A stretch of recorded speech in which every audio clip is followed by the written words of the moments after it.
밤하늘을 수놓은 별빛이 무색하게 강태준 회장의 펜트하우스 다이닝룸에는 얼음장 같은 침묵이 감돌았다. 최고급 마호가니 테이블 위에는 미슐랭 셰프가 준비한 요리들이 거의 그대로 남아 있었다. 제네시스 홀딩스의 수장 강태준은 값비싼 와인잔을 신경질적으로 돌리며 맞은편에 앉은 아내 서윤아를 바라보았다. 그녀는 여전히 아름다웠지만 그에게는 생명력 없는 마네킹처럼 느껴졌다. 그는 이 지루한 저녁 식사가 빨리 끝나기만을 바랐다. 머릿속은 온통 다른 여자의 목소리로 가득 차 있었다. 언제까지 그 여자랑 쇼윈도 부부 행세할 거예요? 당장 정리해요, 태준 씨. 오늘 아침 한유라가 던진 날카로운 최후 통첩이 그의 결심을 굳히게 만들었다. 한유라는 요즘 가장 주목받는 여배우였고 그녀의 열정과 예측 불가능함은 태준에게 신선한 자극이 되었다. 반면 서윤아는 언제나 그 자리에 있었다. 그림자처럼 조용하고 물처럼 순응했다. 3년 전 제네시스 그룹의 사업 확장과 윤아의 가문이 가진 명망을 교환하는 정략 결혼이었다. 태주는 그녀에게 아내로서의 어떤 감정도 기대하지 않았고 윤아 역시 그것을 요구하지 않는 듯 보였다. 하지만 오늘은 그 정적마저도 견딜 수 없게 느껴졌다.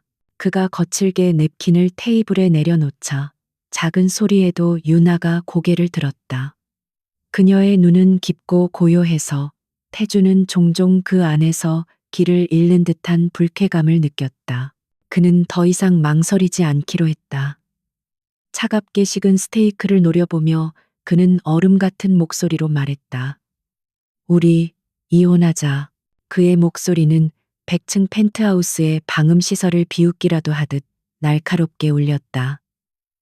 태주는 윤아의 반응을 예상했다. 눈물, 애원 혹은 분노. 그는 이 모든 상황에 대비한 시나리오를 머릿속에 그려두었다. 어차피 그녀는 자신 없이는 아무것도 하지 못할 여자였다.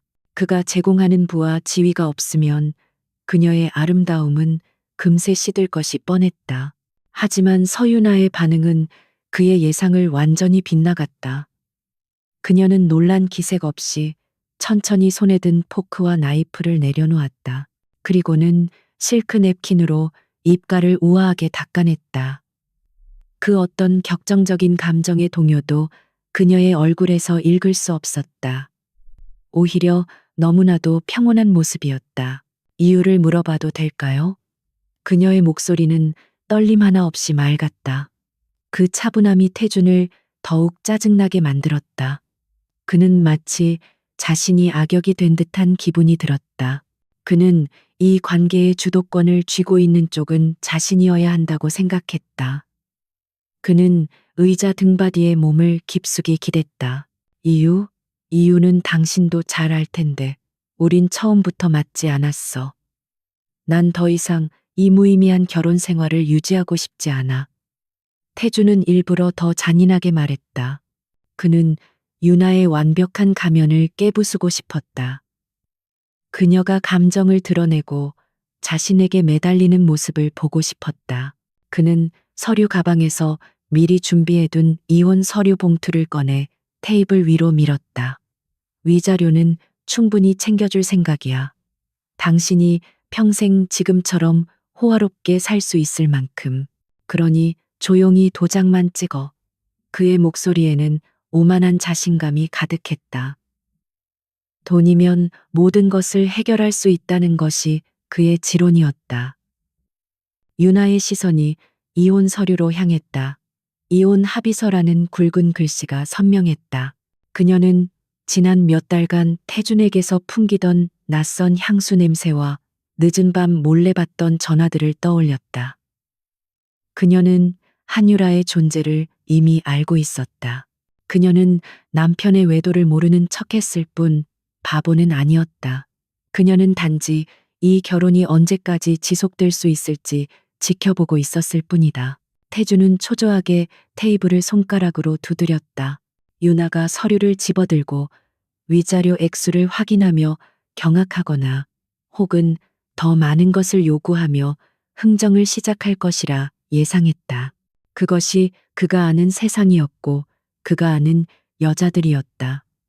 한유라 역시 그에게서 더 많은 것을 얻어내기 위해 끊임없이 그를 자극하지 않았던가. 그러나 유나는 서류의 첫 장, 재산 분할 항목은 넘겨버렸다. 그녀의 시선은 오직 마지막 장, 서명란에만 머물러 있었다. 그녀는 천천히 고개를 들어 태준을 바라보았다. 그녀의 눈에는 더 이상 상처나 슬픔이 남아있지 않았다. 오직 차가운 체념과 어쩌면 희미한 안도감만이 감돌았다. 펜 좀 줄래요?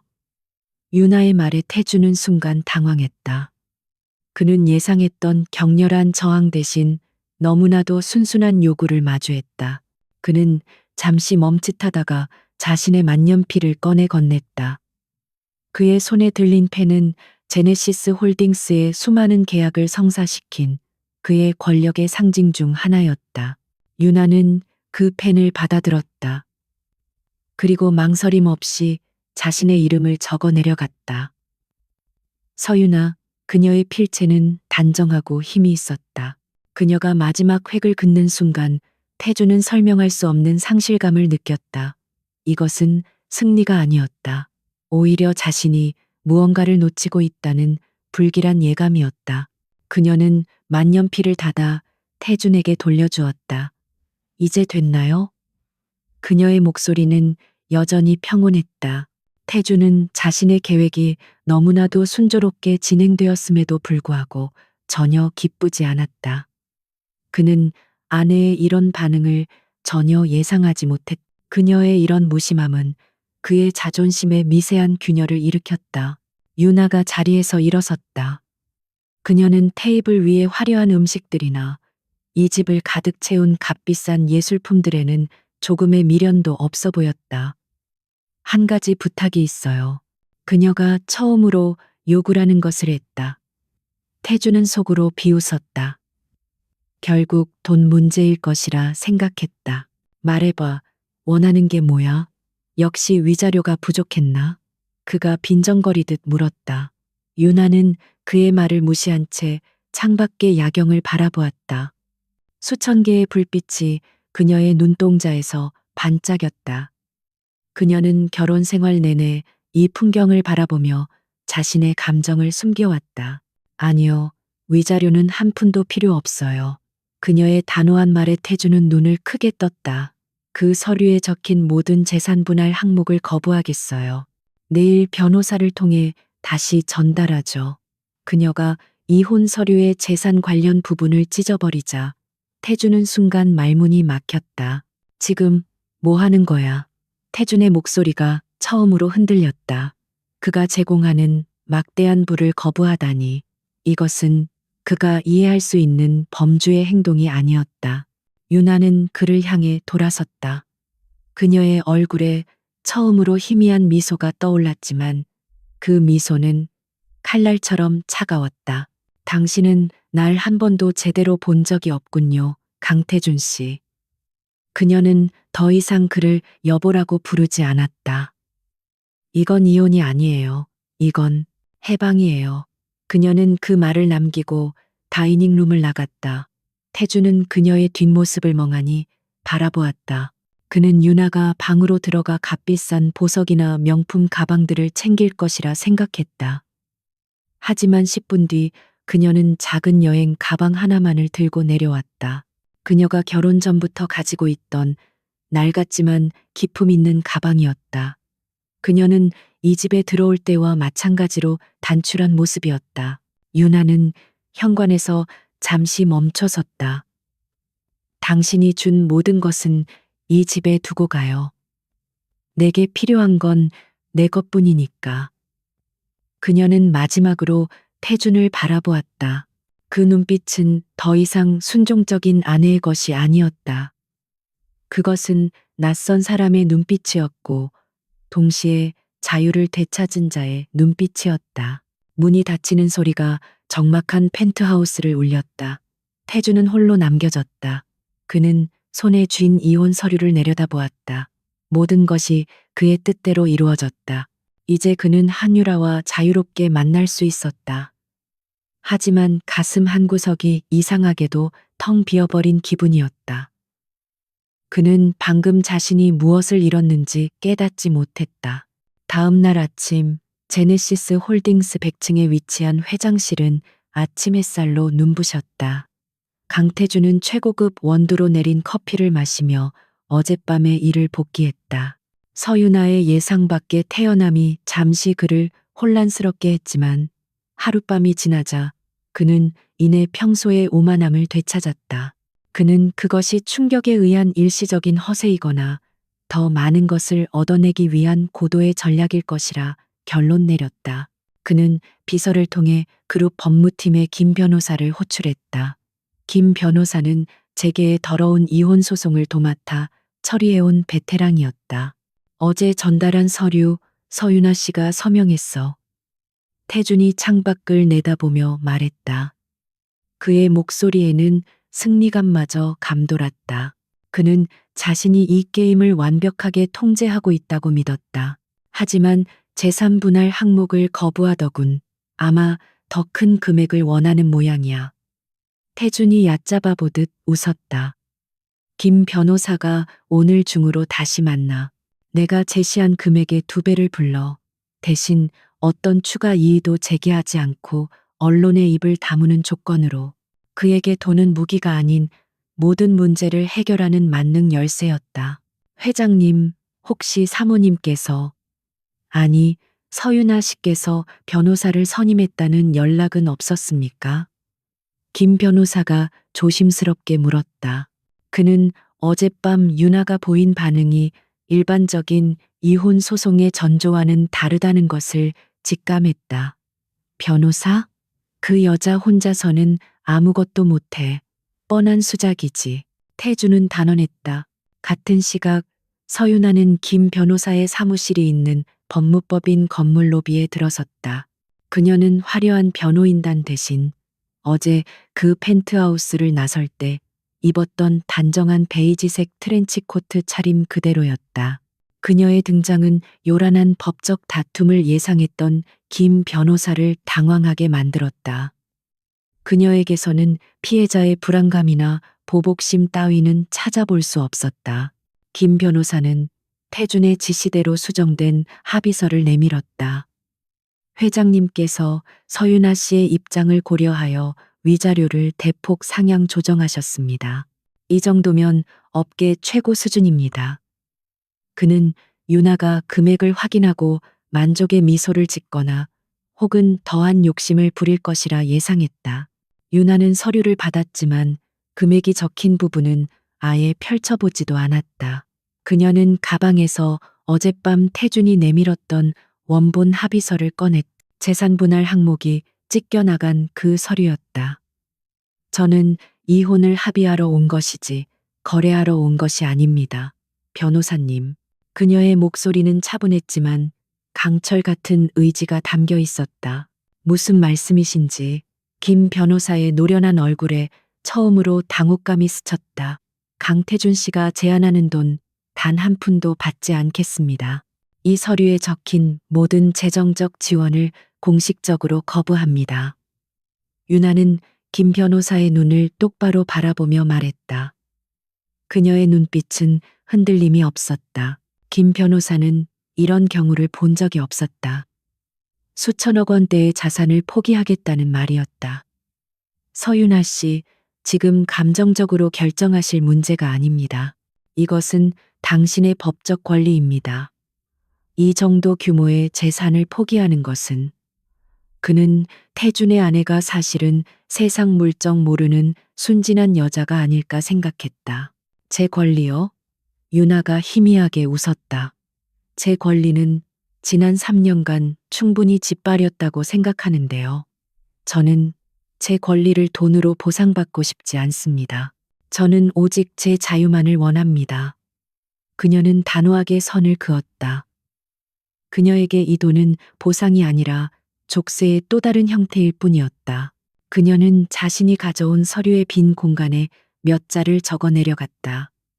제가 원하는 것은 단 두 가지입니다. 그녀가 서류를 김 변호사에게 밀었다. 첫째, 오늘부로 이혼 절차를 즉시 완료할 것. 둘째, 펜트하우스에 두고 온 제 개인 물품들. 그것들은 강태준 씨가 사준 것이 아니라 제 어머니의 유품과 제가 결혼 전부터 가지고 있던 책들 뿐입니다. 김 변호사는 유나가 적은 목록을 보았다. 값비싼 보석이나 예술품은 단 하나도 없었다. 낡은 자개함, 몇 권의 시집, 빛바랜 사진첩, 돈으로 환산할 수 없는, 그러나 태준의 부하는 전혀 상관없는 것들이었다. 김 변호사는 등골이 서늘해지는 것을 느꼈다. 이 여자는 강태준이 생각했던 그런 여자가 아니었다. 그는 즉시 태준에게 전화를 걸었다. 회장님, 서윤아 씨가 모든 제안을 거부했습니다. 뭐, 2배로도 부족하다는 건가? 당장 5배를 불러. 태준이 버럭 소리를 질렀다. 그는 자신의 돈이 거부당했다는 사실을 받아들일 수 없었다. 아니, 그런 의미가 아닙니다. 한 푼도 받지 않겠다고 하십니다. 오직 개인 물품 몇 가지만을 요구하셨습니다. 그리고 당장 이혼을 종결해 달라고 하십니다. 김 변호사의 목소리도 혼란스럽기는 마찬가지였다. 수화기 너머로 잠시 침묵이 흘렀다. 태주는 이 상황을 이해할 수 없었다. 그 여자, 지금 무슨 속셈이지? 좋아, 원하는 대로 해줘. 당장 도장 찍고 끝내버려. 나중에 딴소리 하지 못하게 서류 확실하게 처리해. 태주는 전화를 끊어버렸다. 그는 자신의 의도대로 이혼이 성사되었음에도 불구하고 마치 뺨을 맞은 듯한 불쾌감에 휩싸였다. 김 변호사는 굳은 얼굴로 유나를 바라보았다. 회장님께서 동의하셨습니다. 그는 마지막으로 물었다. 정말 후회하지 않으시겠습니까? 유나는 대답 대신 펜을 들었다.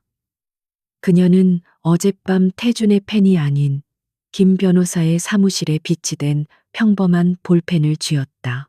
그녀는 수정된 합의서 모든 재산 분할 항목이 포기로 명시되는 마지막 장에 서명했다. 어젯밤보다 더 또렷하고 망설임 없는 필체였다. 눈물 한 방울 흘리지 않았다. 그녀의 얼굴에는 슬픔이나 분노가 아닌 무거운 짐을 내려놓은 듯한 해방감마저 감돌았다. 그녀는 완벽하게 자유로워졌다. 유나가 사무실을 나간 뒤 김 변호사는 한동안 그녀가 서명한 서류를 멍하니 바라보았다. 수많은 이혼 소송을 처리했지만 이렇게까지 상대를 압도하는 패배자는 처음 보았다. 그는 강태준 회장이 엄청난 실수를 저질렀다는 것을 직감했다. 그는 돈으로 살 수 없는 것을 잃어버린 것이다. 그날 오후 태준은 자신의 사무실에서 최종 확정된 이혼 서류를 받았다.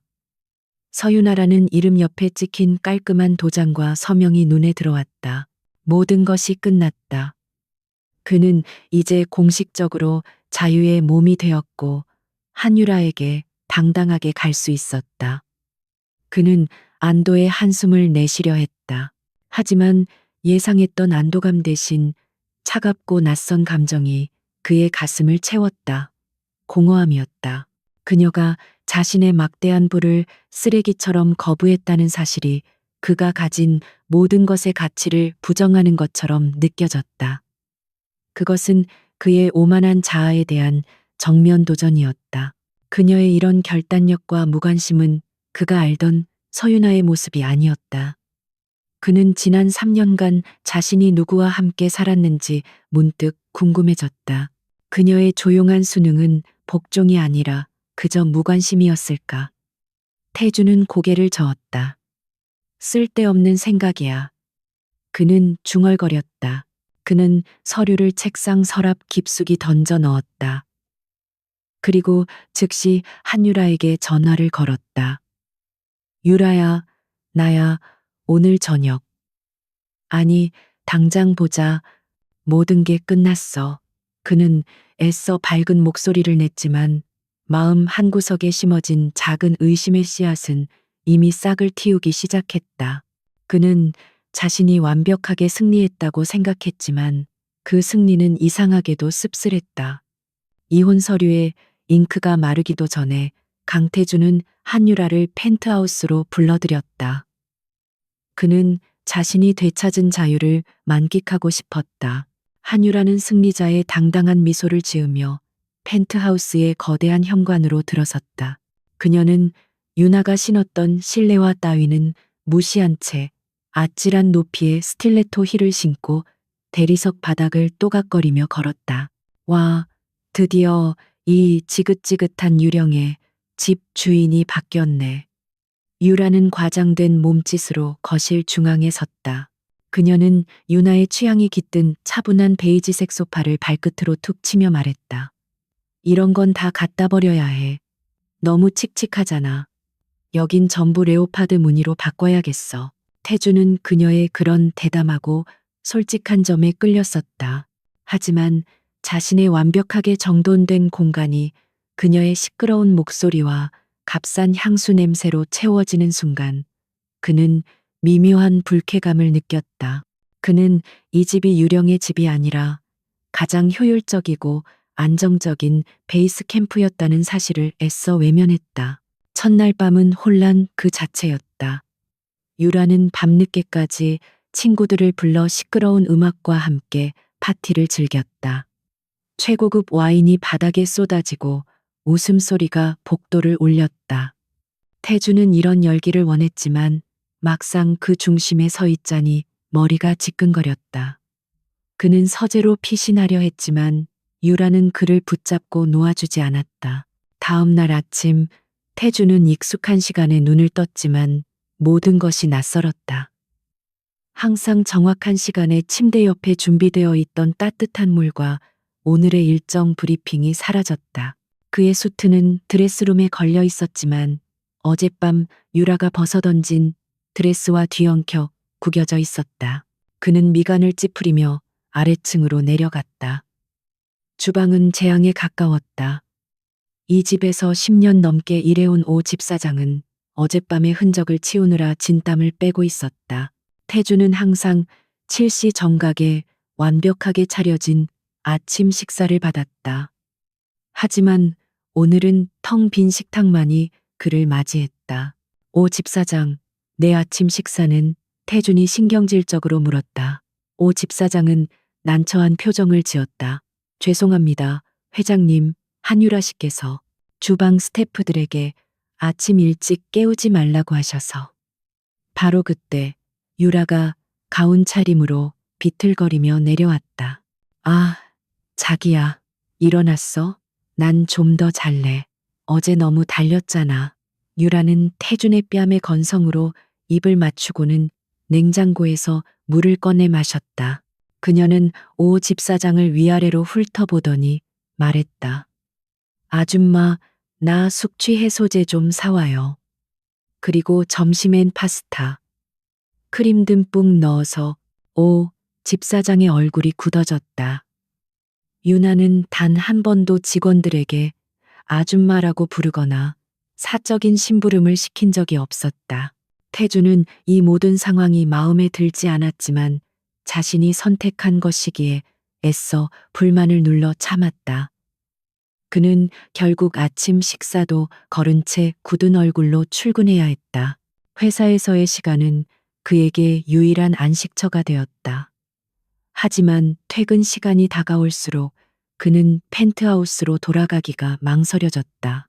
유나가 있던 시절의 집은 완벽한 고요함과 질서가 지배하는 공간이었다. 그곳에서 그는 다음 날의 전투를 위한 에너지를 충전했다. 이제 그 집은 한유라의 예측 불가능한 감정 기복과 끝없는 욕구로 가득 찬 전장이 되었다. 그녀는 매일같이 명품 쇼핑백을 들고 들어왔고 태준의 법인카드를 아무렇지 않게 사용했다. 난 이제 제네시스의 안주인인데 이 정도는 당연한 거 아냐? 그녀는 태준의 눈치를 전혀 보지 않았다. 태준은 돈이 아까운 것이 아니었다. 그는 그 돈으로도 예전의 평화를 살 수 없다는 사실에 절망했다. 유라는 유나가 훌륭하게 수행했던 안주인의 역할에는 전혀 관심이 없었다. 그녀는 태준의 비즈니스 파트너들과의 저녁 식사 자리에 요란한 드레스를 입고 나타나 무례한 농담을 던졌고 태준의 오랜 친구들에게조차 질투심을 드러냈다. 어느 날 밤 태준은 중요한 해외 파트너와의 화상회의를 위해 서재에 있었다. 유나가 떠난 후 그곳은 유일하게 그녀의 흔적이 남아있지 않은 공간이었다. 하지만 유라가 문을 벌컥 열고 들어왔다. 자기야, 나 심심해. 이 회의 언제 끝나? 나랑 영화 보러 가자. 태주는 화면 속 파트너들에게 사과하며 마이크를 음소거했다. 유라야, 나 지금 중요한 회의 중이야. 말했잖아. 그가 낮게 으르렁거렸다. 하지만 유라는 아랑곳하지 않았다. 중요한 건 나야, 일이야. 당신 전 부인은 당신 일한다고 하면 저 구석에 처박혀 있었는지 몰라도 난 아니야. 그 순간 태주는 깨달았다. 유나는 처박혀 있었던 것이 아니었다.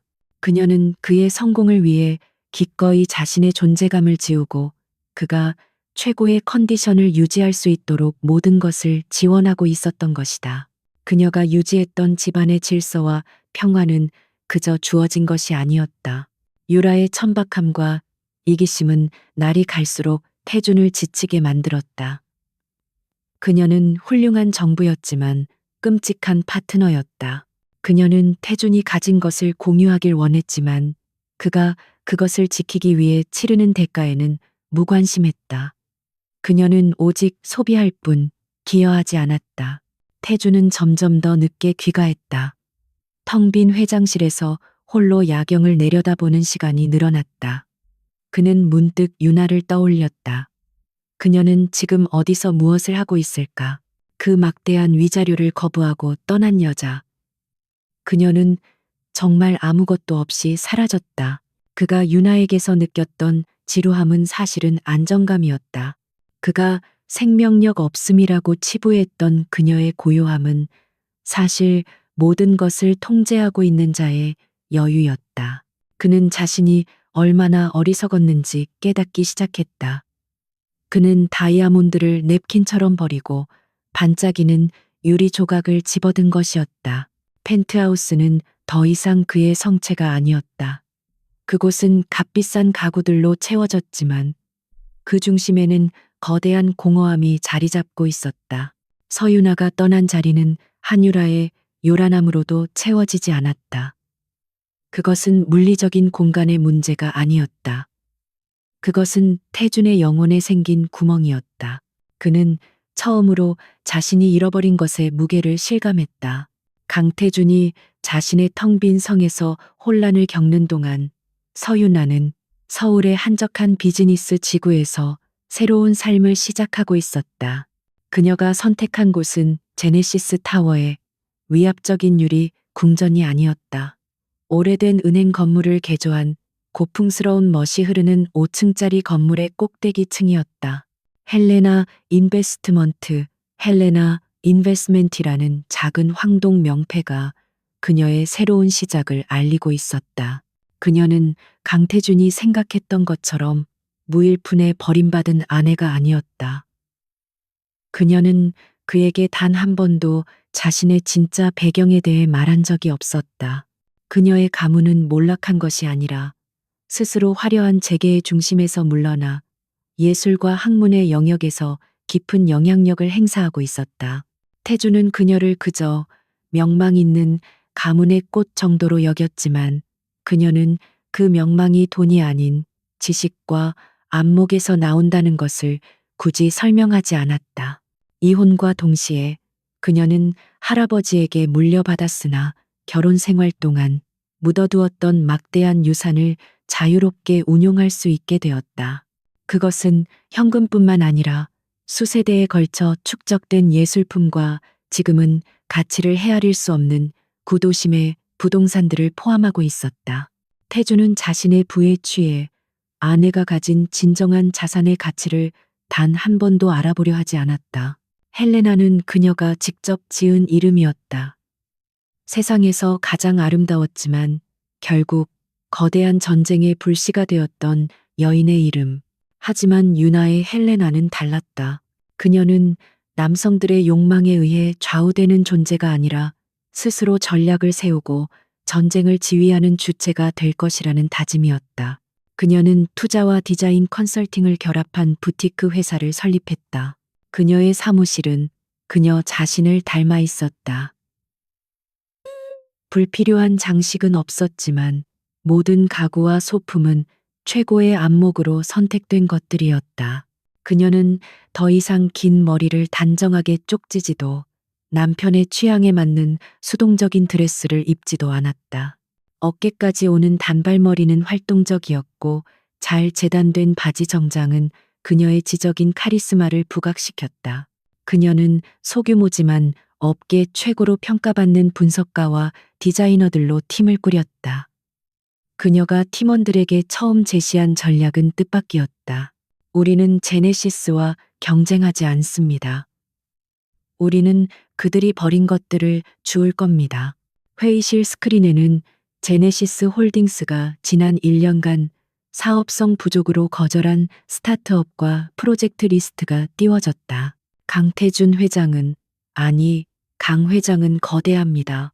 그는 숲 전체를 사들이는 데만 관심이 있죠.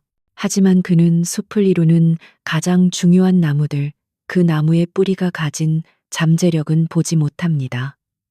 유나의 목소리는 조용했지만 회의실을 압도했다. 그녀는 태준의 아내로 살면서 그의 모든 경영 회의록과 보고서를 읽었다. 그녀는 그의 장점뿐만 아니라 그의 치명적인 약점인 오만함도 꿰뚫고 있었다. 그녀의 첫 번째 타깃은 루미나 테크라는 작은 AI 기반 조명 디자인 회사였다. 그들은 혁신적인 기술을 가졌지만 제네시스와의 미팅에서 태준의 비서실장에게 굴욕적인 면박만 당하고 투자 유치에 실패했다. 태준은 고작 전구 따위에 AI를 접목하는 것을 시간 낭비라고 생각했다. 유나는 직접 루미나 테크의 젊은 대표를 만났다. 그녀는 태준처럼 그들의 재무제표 대신 그들의 기술이 가진 이야기에 집중했다. 당신의 기술은 단순히 빛을 파는 것이 아니군요. 사람들의 감정과 공간을 연결하는 매개체를 파는 거였어요. 제네시스가 놓친 것은 바로 그겁니다. 그녀는 그 자리에서 투자를 결정했다. 그녀는 돈뿐만 아니라 헬레나의 디자인팀을 투입하여 그들의 기술을 예술의 경지로 끌어올리는 브랜딩 작업을 지시했다. 그녀는 루미나 테크의 기술을 자신이 보유한 구도심의 낡은 건물들에 적용하여 아무도 주목하지 않던 공간을 서울에서 가장 힙한 예술 및 상업 공간으로 탈바꿈시킬 계획을 세웠다. 유나는 완벽하게 다른 사람이 되어 있었다. 그녀는 더 이상 새벽에 일어나 남편의 아침 식사를 챙기지 않았다. 대신 그녀는 새벽 뉴욕 증시를 확인하고 글로벌 아트 시장의 동향을 분석했다. 그녀는 태준이 자신을 가두었던 펜트하우스에서의 3년을 세상에서 가장 비싼 MBA 과정이라고 생각하기로 했다. 그녀는 강태준이라는 거대한 기업의 가장 가까운 곳에서 그의 모든 것을 학습했다. 그녀는 복수를 꿈꾸지 않았다. 아직은 아니었다. 그녀에게 지금 가장 중요한 것은 서유나라는 이름 석자로 스스로 서는 것이었다. 강태준의 아내라는 수식어 없이 그녀 자신이 가진 능력만으로 평가받는 것. 그녀는 태준이 자신을 얼마나 과소평가했는지 증명해 보이고 싶었다. 사무실 창밖으로 해가 지고 있었다. 제네시스 타워의 꼭대기층이 마지막 햇빛을 받아 오만하게 빛나고 있었다. 유나는 그 빛을 무심하게 바라보았다. 그림자는 빛이 강할수록 더 짙어지는 법이죠. 그녀가 나지막이 중얼거렸다. 그녀는 이제 그 거대한 빛이 만들어낸 가장 짙은 그림자 속에서 조용히 자신의 힘을 키우기 시작했다. 헬레나의 첫 번째 반격은 이미 시작되고 있었다. 제네시스 홀딩스는 거침없었다. 강태준은 이혼의 작은 소란 따위는 그의 거대한 왕국에 어떠한 흠집도 내지 못할 것이라 확신했다. 그는 현재 그룹의 사활을 건 솔라리스 시티 프로젝트에 모든 역량을 집중하고 있었다. 동해안의 황무지를 최첨단 스마트 도시로 바꾸는 수십조 원이 투입되는 거대한 계획이었다. 이것은 그의 경영 능력을 다시 한번 입증하고 그의 시대를 공고히 할 기념비적인 사업이었다. 모든 것이 순조로워 보였다. 최고의 건축가, 최첨단 기술, 그리고 막강한 자본력. 제네시스의 제안서는 완벽에 가까웠다. 경쟁사들은 감히 명함도 내밀지 못할 것이라 태주는 자신했다. 이사회 보고에서도 그는 압도적인 자신감을 내비쳤고 주가는 연일 최고치를 경신하고 있었다. 그는 이미 승리를 예감하고 있었다. 첫 번째 균열은 아주 사소한 보고서에서 시작되었다. 프로젝트 심사위원단이 최종 결정을 앞두고 비교 대상으로 선정된 한 신생 컨소시엄의 제안을 재검토하겠다는 요청을 보내왔다. 태주는 처음 그 보고를 받고 코웃음을 쳤다. 신생 컨소시엄. 어디 이름도 없는 것들이 감히 무시해. 하지만 며칠 뒤 상황은 급변했다. 그 이름 없는 컨소시엄의 중심에 헬레나 인베스트먼트가 있다는 사실이 밝혀졌다. 그들은 제네시스처럼 압도적인 규모를 제안하지 않았다. 대신 그들은 지속 가능한 감성 도시라는 혁신적인 컨셉을 들고 나왔다. 그들의 제안서는 도시 전체가 유기적으로 호흡하는 시스템을 구현했다. 그들이 내세운 핵심 기술은 루미나 테크의 AI 조명 시스템이었다. 이 시스템은 단순한 조명을 넘어 도시의 에너지 효율을 극대화하고 거주민들의 생체 리듬에 맞춰 빛과 온도를 조절하며 심지어 범죄 예방을 위한 데이터 분석까지 수행했다. 태준이 전구 따위라고 무시했던 바로 그 기술이었다. 제네시스의 제안서가 차가운 기술력과 자본의 과시였다면 헬레나의 제안서는 기술의 따뜻한 감성을 불어넣었다. 그들은 낡은 것을 부수는 대신 기존의 자연 환경을 최대한 보존하며 그 안에 기술을 녹여내는 방식을 택했다. 심사위원단은 헬레나의 철학에 매료되기 시작했다. 태주는 비상회의를 소집했다. 그는 임원들 앞에서 헬레나의 제안서를 스크린에 띄웠다. 이따위 감성파리에 놀아난단 말인가. 당장 우리 제안서의 수익률과 기술적 우위를 강조하는 자료를 다시 만들어. 그는 분노했지만 제안서를 읽어 내려갈수록 그의 심장은 차갑게 식어갔다. 헬레나의 전략은 너무나도 정교하고 치밀했다. 그들은 제네시스가 오만함 때문에 놓치고 있던 시장의 근본적인 변화, 즉 지속 가능성과 인간 중심이라는 가치를 정확히 꿰뚫고 있었다. 이것은 단순한 경쟁이 아니었다. 이것은 제네시스의 존재 방식 자체에 대한 도전이었다. 그는 이 전략이 어딘가 익숙하다고 느꼈다. 그날 밤 그는 텅 빈 펜트하우스 서재에서 헬레나의 자료를 다시 검토했다. 그때 그의 뇌리를 스치는 기억이 있었다. 2년 전 유나와 함께 정원을 산책하던 때였다. 그가 이 솔라리스 시티의 초기 구상을 자랑스럽게 설명하자 유나는 조용히 말했다. 멋진 계획이네요. 하지만 기술만 가득한 도시는 결국 영혼이 없지 않을까요? 사람들이 원하는 건 기술의 과시가 아니라 그 안에서 따뜻함을 느끼는 게 아닐까요? 태주는 그 말을 감상적인 헛소리라고 일축했었다. 비즈니스는 감상이 아니야. 유나, 숫자가 전부지. 그는 그렇게 쏘아붙였다. 하지만 지금 헬레나의 제안서는 정확히 유나가 말했던 그 따뜻함을 숫자로 증명해내고 있었다. 그들은 그것을 사회적 가치 환원 비용과 장기적 브랜드 가치라는 항목으로 치환하여 제네시스의 단기 수익률을 압도하는 논리를 만들어냈다. 태주는 온몸에 소름이 돋는 것을 느꼈다. 설마 아닐 거야. 그는 고개를 저었다. 하지만 지난 3년간 자신이 성공시켰던 수많은 아이디어들이 떠올랐다.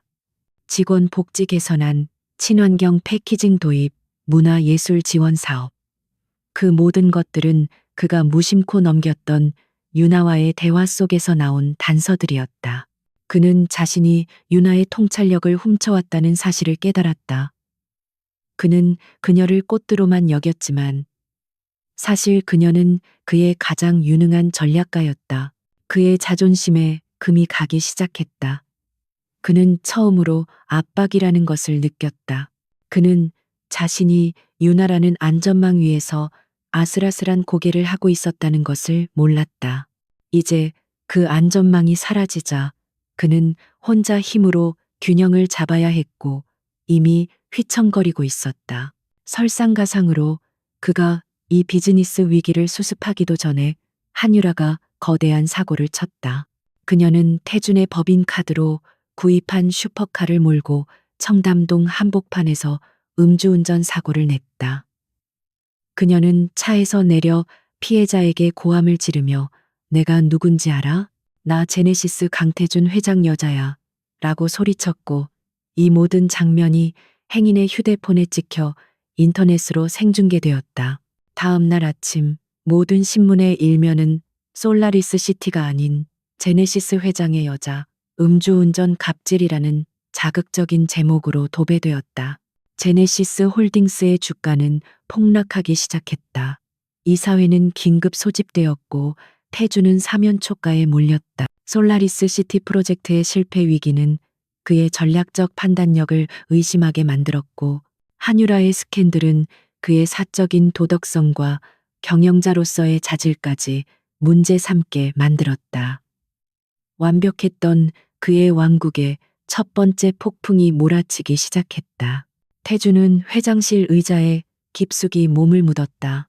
그는 한유라에게 전화를 걸어 욕설을 퍼붓고 싶었지만 그럴 기력조차 없었다. 그는 깨달았다. 유나가 떠난 것은 단순히 아내가 사라진 것이 아니었다. 그의 가장 훌륭한 조언자, 그의 유일한 안식처, 그리고 그의 오만함을 제어해주던 마지막 브레이크가 사라진 것이었다. 그는 처음으로 자신이 이 모든 것을 감당할 수 없을지도 모른다는 두려움을 느꼈다. 솔라리스 시티 프로젝트의 최종 프레젠테이션 날이 밝았다. 입찰이 열리는 컨벤션 홀의 공기는 팽팽한 긴장감으로 가득했다. 강태준은 어젯밤 한유라가 일으킨 소란으로 인해 피곤이 역력했지만 애써 위험 있는 표정을 유지했다.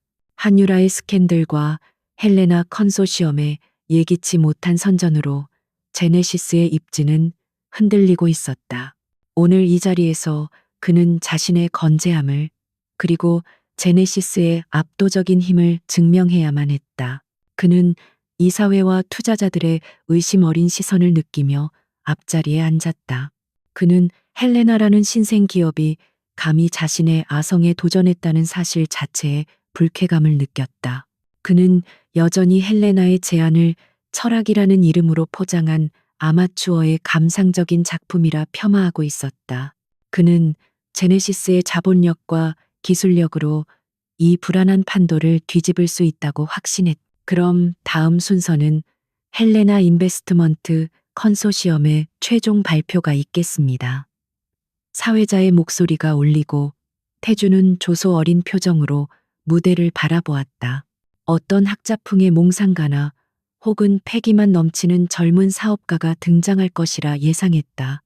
그는 그들의 허점을 어떻게 공격할지 머릿속으로 시뮬레이션을 그리고 있었다. 무대의 측면 문이 열리고 한 여성이 또각거리는 구두 소리와 함께 걸어 나왔다. 그녀는 날카롭게 재단된 짙은 네이비색 파워슈트를 입고 있었다. 어깨까지 오는 단정한 단발머리는 그녀의 지적인 인상을 강조했다. 그녀의 걸음걸이에는 한치의 망설임도 없었으며 그녀가 발산하는 기운은 좌중을 압도했다. 강태준은 처음에는 그녀를 알아보지 못했다. 그녀가 단상 앞에 멈춰서서 심사위원단을 향해 가볍게 고개를 숙였다. 그리고 마이크를 잡고 정면을 응시했다. 차갑고도 맑은 목소리가 장내에 울려 퍼졌다. 안녕하십니까. 헬레나 인베스트먼트 컨소시엄의 대표 서윤아입니다. 순간 강태준의 세상이 멈췄다. 그의 머릿속이 하얗게 비어버렸고 심장이 바닥으로 추락하는 듯한 충격을 느꼈다.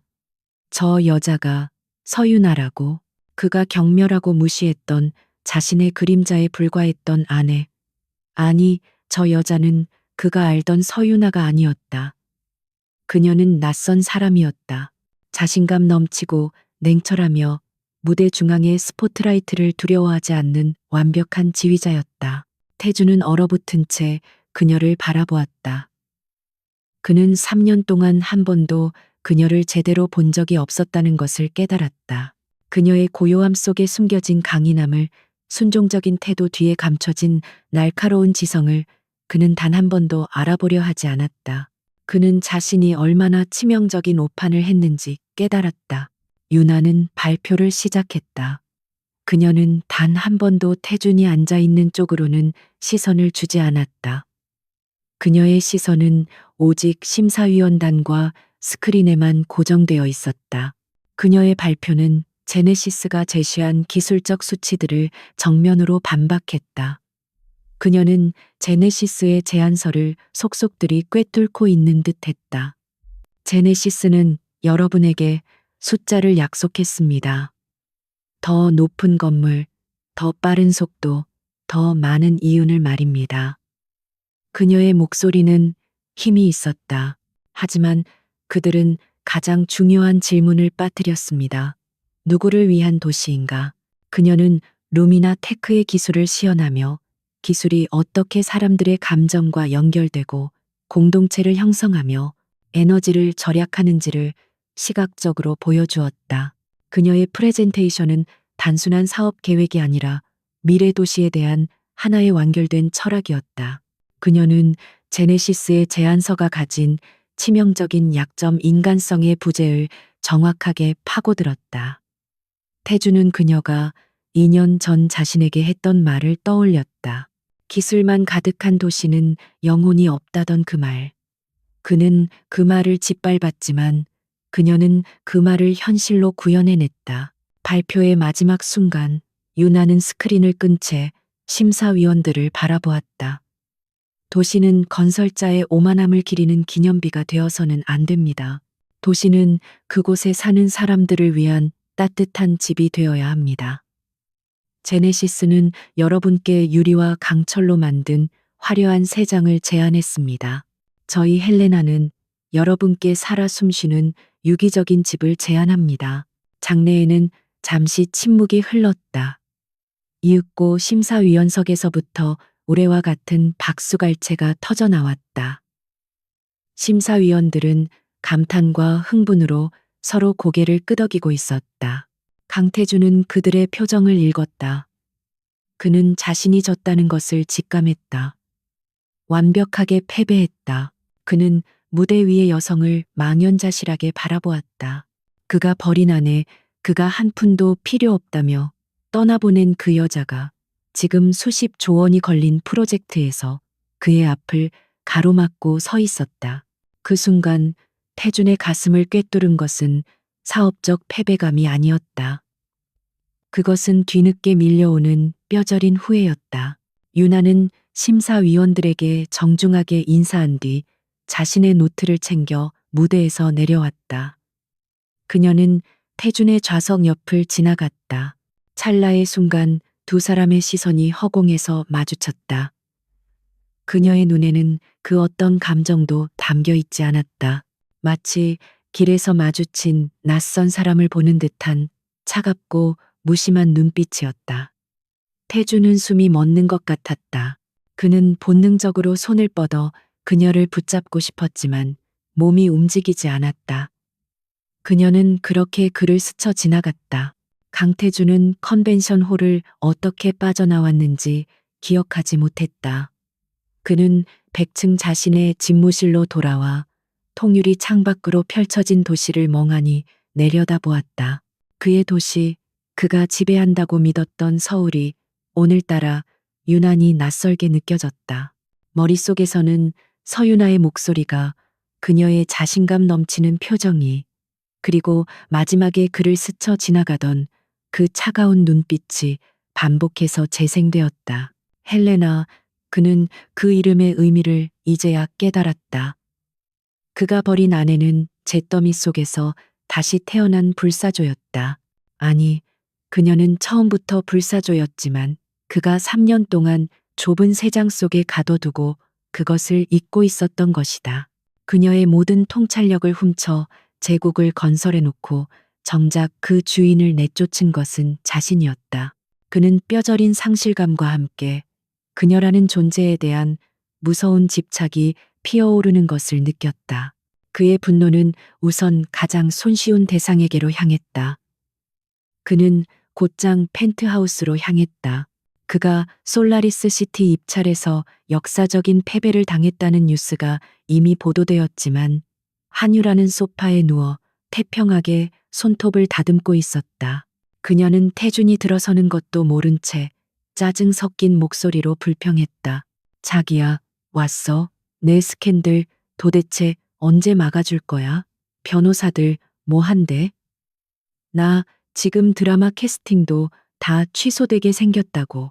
한유라는 그가 오늘 겪은 일에는 조금의 관심도 없었다. 그녀에게 중요한 것은 오직 자신의 경력과 이미지뿐이었다. 태주는 그녀를 경멸하듯 바라보았다. 며칠 전까지만 해도 신선하다고 생각했던 그녀의 이기심과 천박함이 이제는 구역질이 날 정도로 혐오스러웠다. 서윤아가 이룩한 눈부신 성과와 한유라가 저지른 멍청한 사고가 극명하게 대비되었다. 그는 자신이 어떤 보석을 버리고 어떤 돌멩이를 주었는지 직시해야 했다. 나가. 태준이 얼음장처럼 차가운 목소리로 말했다. 뭐라고? 자기 지금 농담할 기분 아니야. 나 지금 심각하다고. 한유라가 귀찮다는 듯이 대꾸했다. 태주는 그녀에게 다가가 잡지를 빼앗아 바닥에 내던졌다. 당장 내 집에서 나가. 내 집 내일 변호사 통해서 보내주지. 다시는 내 앞에 나타나지 마. 그의 목소리에는 일말의 감정도 실려 있지 않았다. 그의 머릿속은 온통 서윤아를 다시 만나야 한다는 생각뿐이었다. 한유라는 그에게 있어 자신의 가장 큰 실수를 상징하는 오점일 뿐이었다. 한유라의 얼굴이 분노와 당혹감으로 일그러졌다. 강태준, 네가 어떻게 나한테 이래? 내가 다 폭로해 버릴 거야. 네가 나한테 어떻게 했는지 마음대로 해. 태준은 코웃음을 쳤다. 하지만 네가 폭로하는 순간 네가 내 법인 카드로 쓴 돈, 내가 묵인해준 내 동생의 불법적인 투자금까지 전부 회수 조치할 거야. 네가 감당할 수 있을까? 그의 협박에 한유라의 얼굴이 하얗게 질렸다. 그녀는 자신이 강 회장 사모님이 아니라 언제든 버려질 수 있는 정부였다는 사실을 너무 늦게 깨달았다. 그녀는 비참하게 펜트하우스에서 쫓겨났다. 태주는 거대하고 텅 빈 펜트하우스에 홀로 남았다. 유나가 떠난 후 처음으로 완벽한 고요함이 찾아왔지만 그 고요함은 그를 미치게 만들었다. 그는 자신이 잃어버린 것이 단순한 아내가 아니라 제네시스의 미래를 좌우할 수 있는 천재적인 전략가였음을 깨달았다. 그는 그녀를 되찾아야 했다. 그것은 후회가 아니라 생존의 문제라고 스스로를 합리화했다. 다음 날 아침 헬레나 인베스트먼트 사무실 로비에는 강태준의 이름으로 배달된 거대한 축하 화환이 도착했다. 수백 송이의 희귀한 푸른 장미로 만들어진 그의 부를 과시하는 듯한 화환이었다. 솔라리스 시티 수주를 축하해. 그리고 미안하네. 저녁이나 함께하지. 라는 메모가 꽂혀 있었다. 그러나 그 화환은 로비에 전시될 기회조차 얻지 못했다. 서윤아의 비서실은 즉시 그것을 반송 처리했다. 대표님께서는 개인적인 선물을 받지 않으십니다. 특히 강태준 회장님의 선물은 더더욱 그렇습니다. 비서의 목소리는 정중했지만 칼처럼 단호했다. 태준은 굴하지 않았다. 그는 자신의 방식이 틀렸다고 생각하지 않았다. 단지 성의가 부족했을 뿐이라 여겼다. 그는 그녀가 결혼 생활 중 가고 싶어 했던 미슐랭 3스타 레스토랑 전체를 예약하고 초청장을 보냈다. 답장은 이메일로 돌아왔다. 서윤아 대표님은 향후 3개월간 모든 저녁 일정이 마감되었습니다. 그는 그녀가 좋아했던 화가의 한정판 그림을 경매해서 낙찰받아 보냈지만 그것 역시 수취거부 도장이 찍힌 채 돌아왔다. 그의 돈과 지위가 처음으로 아무런 힘을 발휘하지 못했다. 서윤아는 그가 제공할 수 있는 그 어떤 것에도 관심이 없었다. 그녀는 이미 자신만의 왕국을 건설했고 그곳에서 그는 초대받지 못한 손님일 뿐이었다. 태준의 인내심이 바닥나기 시작했다. 그는 자신의 방식대로, 즉, 힘을 사용하기로 결정했다. 그는 제네시스와 거래하는 은행의 임원들을 소집했다. 그는 헬레나와 거래하는 은행들을 압박하여 자금줄을 막으라고 지시했다. 그는 솔라리스 시티 프로젝트에 참여하기로 한 건설사들을 회유하려 시도했다. 하지만 그의 권력은 더 이상 통하지 않았다. 은행들은 이미 헬레나의 탄탄한 자본력과 솔라리스 시티의 미래 가치를 높이 평가하고 있었다. 건설사들은 제네시스의 낡은 방식보다 헬레나의 혁신적인 비전을 선택했다. 그는 루미나 테크의 대표에게 직접 전화를 걸었다. 강 회장일세, 자네 헬레나와 일한다지? 제네시스와의 거래를 원한다면 당장 서윤아 대표와의 저녁 자리를 마련해. 하지만 루미나 테크의 젊은 대표는 태준의 협박에 굴하지 않았다. 회장님, 저희는 서 대표님을 단순한 투자자 이상으로 생각합니다. 저희의 가치를 알아봐 주신 유일한 분입니다. 죄송하지만 회장님의 제안은 받아들일 수 없습니다. 전화가 끊겼다. 태준은 수화기를 집어 던졌다. 자신의 권력이 처음으로 통하지 않는 벽에 부딪힌 것이다. 한편 서윤아는 태준의 이런 필사적인 움직임을 보고받고 있었다. 그녀의 비서가 조심스럽게 다음 주에도 강 회장의 미팅 요청이 10건이나 잡혀 있다고 보고했다. 윤아는 솔라리스 시티의 후속 계약 서류를 검토하며 무심하게 대답했다. 모두 거절하세요. 그리고 앞으로 강태준 회장과 관련된 모든 연락은 저에게 보고할 필요 없이 차단하세요. 업무에 방해가 됩니다. 그녀에게 강태준은 이미 과거의 인물이었다. 그에 대한 미련이나 증오 같은 감정은 남아있지 않았다. 그녀는 거대한 프로젝트를 성공적으로 이끌어야 하는 책임감으로 바빴다. 그의 구애는 시끄러운 소음에 불과했다. 그녀는 그가 자신을 원하는 이유가 사랑이 아닌 패배감과 소유욕 때문임을 정확히 알고 있었다. 태준은 결국 최후의 수단을 선택했다. 그는 이성을 잃고 직접 헬레나 인베스트먼트가 있는 건물로 향했다. 제네시스의 회장이 수행원도 없이 직접 로비에 나타나자 안내 데스크가 술렁였다. 서윤아 대표 만나러 왔소. 그가 남은 오만함을 쥐어짜내며 말했다. 잠시 후 윤아의 비서가 아닌 건물 보안팀장이 내려왔다. 그는 정중하지만 단호하게 태준을 막아섰다. 강태준 회장님, 서윤아 대표님께서는 현재 중요한 회의 중이시며 오늘은 어떤 방문객도 만날 의사가 없으시다고 하셨습니다. 약속이 없으시면 들어오실 수 없습니다. 강태준은 자신의 귀를 의심했다. 감히 제네시스의 회장을 대한민국 재계를 호령하는 자신을 고작 건물 로비에서 막아서다니. 그는 소리를 지르고 싶었지만 주변의 시선을 의식하지 않을 수 없었다. 그는 깨달았다. 서윤아는 그에게 완벽하게 면역되었다. 그녀는 더 이상 그의 돈, 그의 권력, 그리고 그의 존재 자체에 어떤 영향도 받지 않았다. 그는 완벽하게 거부당한 것이다. 헬레나 인베스트먼트 로비에서 공개적으로 망신을 당한 강태준의 자존심은 산산조각 났다. 그가 평생을 바쳐 이룩한 강태준이라는 이름의 권위가 그가 버린 아내의 사무실 문턱조차 넘지 못했다. 그의 후회는 이제 집착을 넘어 통제불능의 분노로 변해가고 있었다. 그는 서윤아를 무너뜨려서라도 혹은 그녀를 강제로 굴복시켜서라도 자신의 발 아래 다시 데려다 놓아야겠다고 결심했다. 그는 자신이 패배했다는 현실을 받아들일 수 없었다. 당장 법무팀과 감사팀 전원 소집해. 그는 제네시스 타워로 돌아오자마자 고함을 질렀다.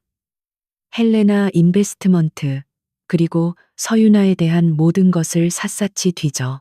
세무조사, 자금 출처, 솔라리스, 입찰 과정의 비리, 뭐든 상관없어. 뭔지 하나라도 찾아내. 그녀를 끌어내릴 수 있는 거라면 뭐든지. 태주는 이성을 잃었다. 그는 유나가 자신처럼 부정한 방법을 썼을 것이라 넘겨짚었다. 그가 모르는 막대한 자금의 출처, 그녀가 갑자기 얻게 된 그 날카로운 통찰력, 분명 어딘가에 약점이 있을 것이라 확신했다. 그는 자신의 감사팀이 대한민국 최고라고 자부했다. 그들의 손에 걸리면 성역이란 없었다. 하지만 그의 명령에 움직인 제네시스의 감사팀은 예상치 못한 벽에 부딪혔다. 헬레나의 자금 흐름은 완벽하게 합법적이었다. 솔라리스 입찰 과정은 흠잡을 데 없이 투명했다.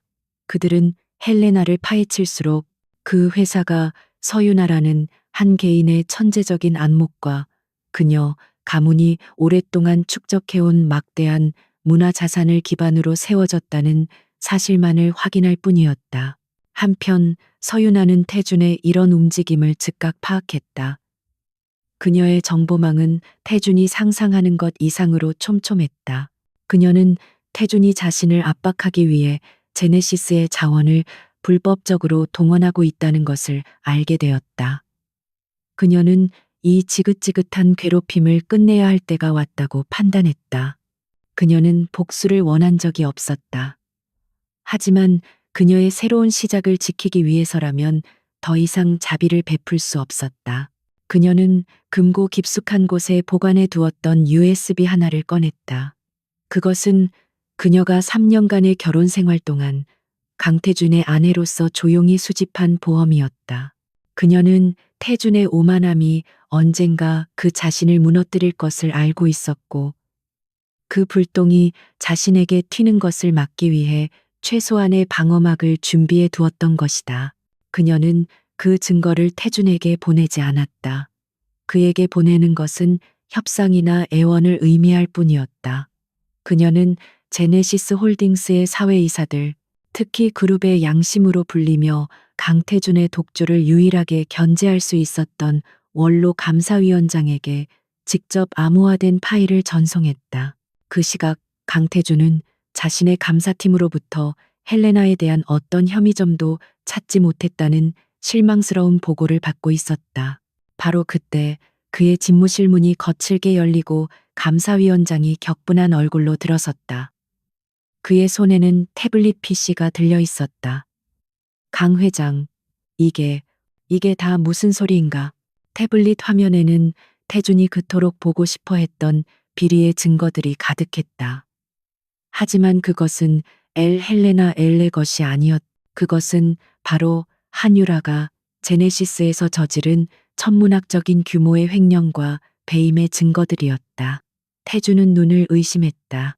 파일 속에는 한유라가 유령 회사를 통해 제네시스의 마케팅 비용과 자선 기금을 빼돌린 은행 거래 내역이 담겨 있었다. 그녀가 경쟁사에게 제네시스의 입찰 정보를 유출하며 거액을 챙기는 통화 녹음 파일도 있었다.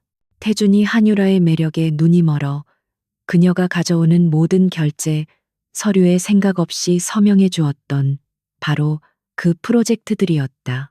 가장 치명적인 것은 이 모든 횡령과 배임이 일어나는 동안 강태준이 한유라에게 법인 카드를 무제한으로 제공하고 그녀의 가족 회사에 부당한 일감을 몰아주었다는 증거들이었다.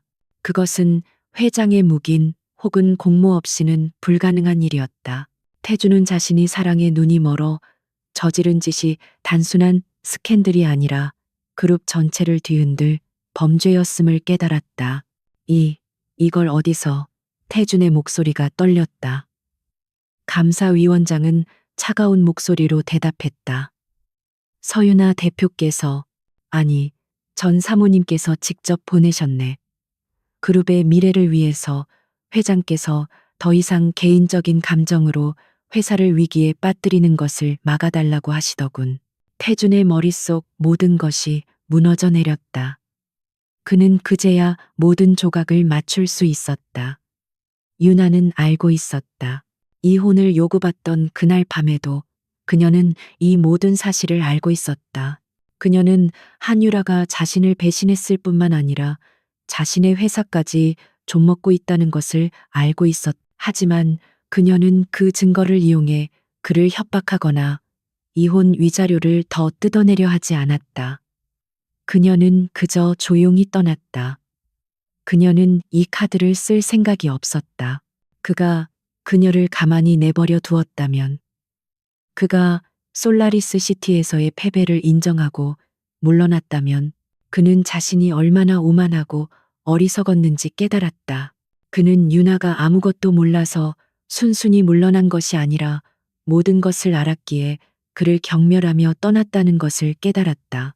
그는 자신의 손으로 제네시스의 가장 유능한 자산, 유나를 내쫓고 회사를 파괴하는 암적인 존재, 유라를 끌어들였다. 그의 자존심은 회복 불가능할 정도로 산산조각 났다. 그는 패배한 것이 아니었다. 그는 처음부터 끝까지 농락당한 것이었다. 제네시스 홀딩스 이사회는 그야말로 폭풍전야였다. 서윤아가 보낸 치명적인 증거 자료는 단순한 스캔들을 넘어 강태준 회장의 경영 능력과 도덕성에 대한 근본적인 탄핵 사유가 되었다. 한유라의 횡령액은 상상을 초월했고 그 모든 서류에 강태준의 친필 서명이 버젓이 남아 있었다. 그가 몰랐다고 주장할수록 그는 무능한 경영자가 되었고 알았다고 인정하는 순간 그는 공범이 되는 진퇴양난에 빠졌다. 감사위원장은 태준의 오랜 스승이자 방패막이었지만 이번만은 그를 감싸줄 수 없었다. 강 회장, 자네는 그룹을 사유화했네. 자네의 사적인 감정 때문에 수만 명의 직원이 목숨처럼 여기는 이 회사를 나락으로 떨어뜨렸어. 주주들의 분노는 하늘을 찔렀다. 즉각적인 경영진 교체와 강태준의 사퇴를 요구하는 성명서가 빗발쳤다. 그의 왕국은 그의 손에서 무너져 내리고 있었다. 태준은 지난 며칠간 잠을 이루지 못했다. 오만함은 사라지고 절박함만이 남았다. 그는 모든 것을 잃었다. 솔라리스 시티라는 미래를 잃었고 한유라라는 욕망의 대가를 치렀으며 이제는 그가 평생을 바쳐 이룩한 제네시스라는 과거마저 잃게 생겼다. 경찰 조사와 검찰 소환이 임박했다는 소문이 파다했다. 그는 마지막 지푸라기라도 잡는 심정이었다. 이 모든 혼란을 수습하고 분노한 주주들을 잠재우며 제네시스의 가치를 다시 증명할 수 있는 사람은 단 한 명뿐이었다. 그가 자신의 손으로 내쫓았던 여자 서윤아. 그녀는 솔라리스 시티 프로젝트를 통해 이미 시장의 새로운 대안으로 떠올랐다. 그녀만이 이 위기를 해결할 열쇠를 쥐고 있었다. 그는 더 이상 전화를 걸거나 비서를 통해 선물을 보내는 어리석은 짓을 하지 않았다. 그는 모든 것을 내려놓고 비에 젖은 채 헬레나 인베스트먼트 건물 로비로 향했다. 그가 한때 경멸했던 작지만 견고한 그 건물이었다. 그는 로비에서 약속도 없이 그저 그녀가 나타나기만을 기다렸다. 어제는 경비팀에 의해 쫓겨났지만 오늘은 쏟아지는 기자들의 플래시 세례를 받으며 처량하게 서 있었다. 몇 시간이 흘렀을까? 유나가 외근을 마치고 돌아왔다. 그녀는 로비 한가운데서 비참한 모습으로 서 있는 태준을 보았다. 그녀의 비서가 그를 막아서려 했지만 유나는 손짓으로 제지했다. 그녀는 그를 지나쳐 엘리베이터로 향했다. 따라오세요, 강태준 씨. 다른 사람들이 보는 앞에서 더는 추태 부리지 말고. 태준은 말없이 그녀의 뒤를 따랐다. 그녀의 사무실, 그녀의 공간에 들어선 것은 처음이었다. 그가 알던 펜트하우스의 수동적인 인테리어와는 완전히 달랐다. 자신감 넘치고 효율적이며 강력한 힘이 느껴지는 공간이었다. 그녀는 그에게 앉으라는 말도 하지 않았다. 그녀는 자신의 책상에 앉아 방금 결제를 마친 서류를 정리했다. 무슨 일이죠? 제네시스 회장님이 이렇게 직접 행차하시다니. 그녀의 목소리는 사무적이었다. 태주는 주먹을 꽉 쥐었다. 그는 마지막 남은 자존심을 버려야 했다. 그는 고개를 숙였다. 유나야, 아니, 서 대표, 내가 잘못했네. 그의 목소리는 갈라져 나왔다. 잘못이라뇨? 무엇을 말하는 거죠? 한유라 씨에게 속은 것? 아니면 회사를 위험에 빠뜨린 것? 그것도 아니면 날 쫓아낸 것? 유나는 서류에서 눈을 떼지 않고 물었다. 전부 다 내 잘못이야. 태준이 절박하게 말했다. 제발, 제네시스를 살려주게. 회사가 무너지고 있어. 자네가 필요해. 그는 그녀에게 다가가려 했지만 그녀의 차가운 시선에 그 자리에 멈춰 섰다. 자네가 원한다면 뭐든지 하겠네. 다시 돌아와줘. 회장 자리? 그것도 자네가 원한다면 줄 수 있어. 모든 걸 되돌려 놓겠네. 제발. 그는 애원했다. 그의 말에 유나는 드디어 고개를 들었다. 그녀의 눈에는 경멸이나 분노가 아닌 깊은 피로감이 서려 있었다. 강태준 씨, 당신은 여전히 변한 게 없군요. 그녀가 차갑게 말했다. 당신은 지금 나를 필요로 하는 게 아니에요. 당신은 당신의 제국을 구할 방패가 필요한 거죠. 아니야, 난 자네를, 나를 모여. 유나가 그의 말을 끊었다. 당신은 단 한 번도 나를 제대로 본 적이 없어. 결혼 생활 내내 당신은 내가 당신의 이미지에 필요했기에 곁에 두었죠. 그리고 한유라는 당신의 쾌락에 필요했기에 끌어들였고요. 이제 나는 당신의 회사를 구하는데 필요하니까 다시 나를 찾은 건가요? 그녀는 자리에서 일어났다. 내가 보낸 증거 자료. 그건 당신을 구하기 위한 게 아니었어요. 그건 당신의 오만함 때문에 평생을 바친 직원들이 길거리에 나앉게 되는 것을 막기 위한 내 마지막 의무였어요. 당신이 나를 가만히 내버려 두었다면 난 영원히 그걸 공개할 생각이 없었죠. 태주는 아무 말도 할 수 없었다. 그녀의 말이 모두 사실이었기 때문이었다. 그는 단 한 번도 그녀를 서유나라는 인격체로 대한 적이 없었다. 그럼 어쩔 셈인가? 이대로 제네시스가 무너지는 걸 볼 텐가? 그가 마지막으로 물었다. 아니요, 유나가 단호하게 말했다. 제네시스는 무너져선 안 되죠. 그곳엔 죄 없는 사람들이 너무 많으니까. 그녀는 창밖을 바라보았다. 저 멀리 제네시스 타워가 보였다. 내가 돕겠어요. 이 위기를 수습하죠. 태준의 얼굴에 잠시 희망이 스쳤다. 정말인가? 그럼, 하지만 조건이 있어요. 유나가 그를 돌아보았다. 그녀의 눈빛은 비즈니스 협상 테이블에서의 그것처럼 냉철했다. 당신은 이 위기의 원흉이에요. 강태준 씨. 당신이 그 자리에 있는 한 제네시스는 절대 신뢰를 회복할 수 없어요. 그녀는 태준에게 다가갔다. 내가 헬레나의 이름으로 임시 경영 자문 역할을 맡아 이 사태를 수습하겠어요. 한유라가 빼돌린 자금을 회수하고 실추된 이미지를 회복시키고 주주들을 안정시키죠. 하지만 이 모든 것은 단 하나의 전제하에 이루어질 겁니다. 그녀는 그의 눈을 똑바로 바라보았다. 당신이 가진 모든 것에서 손을 떼세요. 회장직, 이사직, 경영권, 제네시스에서 당신의 이름을 영원히 지우세요. 당신이 사임하고 이 업계를 떠난다면 내가 회사를 살리겠어요.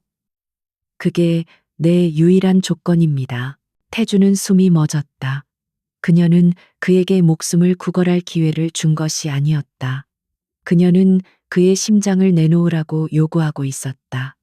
제네시스는 그의 모든 것이었다. 하지만 그는 선택의 여지가 없었다. 그가 거부하는 순간 그는 회사를 구하지도 못하고 범죄자로서 감옥에 가게 될 터였다. 그는 서유나라는 여자를, 자신이 하찮게 여겼던 그 여자를 다시 바라보았다. 그녀는 완벽한 전략가였다. 그녀는 그에게 가장 잔인한 방식으로, 그러나 유일하게 합리적인 방식으로 그의 숨통을 끊어 놓았다. 그는 긴 침묵 끝에 천천히 고개를 끄덕였다. 그것은 그의 완벽한 항복 선언이었다. 강태준의 시대는 그렇게 막을 내렸다. 그가 서윤아의 조건을 받아들인 다음 날, 대한민국 재계 역사상 가장 충격적인 기자회견이 열렸다. 강태준은 굳은 얼굴로 단상에 서서 일신상의 사유와 경영 쇄신을 위한 결단이라는 판에 밝힌 말로 자신의 사퇴를 발표했다. 그는 제네시스 홀딩스와 모든 계열사의 회장직, 등기이사직을 포함한 모든 직위에서 물러났다. 그가 가진 지분 역시 공익재단의 신탁 형식으로 넘겨져 경영권 행사가 영원히 불가능하게 되었다. 그가 기자회견장을 빠져나가는 모습은 그가 군림했던 지난 세월이 무색할 만큼 초라했다. 그가 평생을 바쳐 이룩한 제국에서 그는 자신의 발로 걸어 나왔지만 사실상 추방당한 것이었다. 그가 떠난 제네시스 타워는 즉시 거대한 혼돈에 휩싸였다. 주가는 폭락했고 채권단은 압박을 시작했으며 직원들은 동요했다. 바로 그때 서윤아가 무대의 전면에 나섰다. 그녀는 헬레나 인베스트먼트의 대표이자 제네시스의 주요 채권단 및 주주들의 위임을 받은 경영정상화위원회의 위원장 자격으로 나타났다. 그녀는 강태준이 사라진 바로 그 단상에 섰지만 그와는 완전히 달랐다. 그녀의 목소리는 차분했지만 모든 단어에는 무게가 실려 있었다. 제네시스는 한 사람의 왕국이 아닙니다. 이곳은 수만 명의 땀과 노력으로 이루어진 공동체입니다. 그녀는 한유라의 비리 내역을 투명하게 공개하고 관련자 전원을 즉시 해고 및 법적 조치할 것을 선언했다. 그녀는 강태준이 무시했던 루미나 테크와의 파트너십을 기반으로 한 솔라리스 시티 프로젝트의 수익 모델을 재조정하여 제네시스의 미래 비전으로 제시했다. 시장은 그녀의 빠르고 정확한 결단력에 반응하기 시작했다. 그녀는 태준이 오만함으로 구축한 수직적인 의사결정 구조를 해체했다. 그녀는 태준의 측근들 대신 그동안 능력이 있음에도 불구하고 줄을 서지 않아 밀려났던 실무진들을 전면에 내세웠다. 그녀는 헬레나의 창의적인 전략을 제네시스의 거대한 자본력과 결합시켰다. 서윤아는 복수심으로 회사를 운영하지 않았다. 그녀는 철저하게 비즈니스 논리로 움직였다. 그녀는 강태준의 흔적을 지우는데 집중한 것이 아니라 제네시스가 앞으로 나아갈 길을 만드는데 집중했다. 그녀는 매일 새벽같이 출근해 밤늦게까지 일했다. 그녀가 결혼 생활 동안 펜트하우스에서 쏟았던 그 치밀함과 인내심이 이제는 대한민국 최고의 기업을 재건하는 동력이 되고 있었다. 몇 달이 흘렀다. 강태준은 서울에서 멀리 떨어진 그의 이름이 더 이상 힘을 발휘하지 못하는 작은 시골 마을에 칩거했다. 그는 한때 자신이 소유했던 화려한 펜트하우스가 아닌 낡고 작은 집에서 홀로 시간을 보냈다. 그는 뉴스를 끊었고 모든 연락을 차단했다. 그는 매일 아침 해가 뜨는 것을 보며 자신이 서윤아에게 이혼 서류를 내밀었던 그날 밤을 곱씹었다. 그는 권력이나 돈을 잃은 것을 후회하지 않았다. 그것들은 다시 벌 수도 있는 것이었다. 그가 뼈저리게 후회한 것은 자신의 오만함이 한 인간의 진정한 가치를 알아보지 못하게 만들었다는 사실이었다. 그는 서윤아라는 다이아몬드를 그저 장식품으로만 여겼고 그녀가 가진 눈부신 빛을 스스로 꺼버렸다. 그는 그녀를 잃은 것이 아니라 그녀와 함께할 수 있었던 자신의 더 나은 미래를 잃었다. 그의 손에는 그녀가 떠나기 전 마지막으로 남겼던 그녀의 개인 물품 목록이 들려 있었다. 낡은 자개함, 몇 권의 시집. 그는 그것들을 펜트하우스에서 꺼내어 이곳으로 가져왔다. 그것들은 이제 그가 가진 유일한 진실된 물건이었다. 그는 평생 이 후회 속에서 자신의 어리석음을 반성하며 살아갈 터였다. 같은 시각 서울. 서윤아는 제네시스 타워가 아닌 한강이 내려다 보이는 헬레나 인베스트먼트의 새로운 본사 사무실에 서 있었다. 그녀는 제네시스의 경영권을 차지하지 않았다. 위기 수습이 끝나고 회사가 안정 궤도에 오르자 그녀는 자신이 발탁했던 전문 경영인에게 모든 것을 맡기고 자신의 자리로 돌아왔다. 그녀는 강태준의 그림자도 제네시스의 여제도 되길 원치 않았다. 그녀는 솔라리스 시티를 성공적으로 완공시켰고 헬레나는 이제 대한민국에서 가장 영향력 있는 투자 및 컨설팅 그룹으로 자리 잡았다. 그녀는 더 이상 누군가의 아내가 아니었다. 그녀는 서윤아 대표 그 자체로 완벽한 존재였다. 그녀는 창밖으로 펼쳐진 거대한 도시를 바라보았다. 한때는 자신을 가두었던 창살처럼 느껴졌던 저 풍경이 이제는 그녀가 이룩한 성과와 앞으로 나아갈 미래를 보여주는 지도처럼 펼쳐져 있었다. 그녀는 강태준을 생각하지 않았다. 그에 대한 미련도 증오도 없었다. 그는 그저 그녀의 인생에서 지나간 값비싼 교훈을 준 한 챕터일 뿐이었다. 그녀는 책상 위에 결제 서류를 집어들었다. 그녀의 눈은 이미 다음 프로젝트, 다음 혁신을 향해 빛나고 있었다. 그녀는 뒤를 돌아보지 않았다. 그녀에게는 오직 그녀 스스로 개척한 길과 눈앞에 펼쳐진 새로운 새벽만이 존재할 뿐이었다.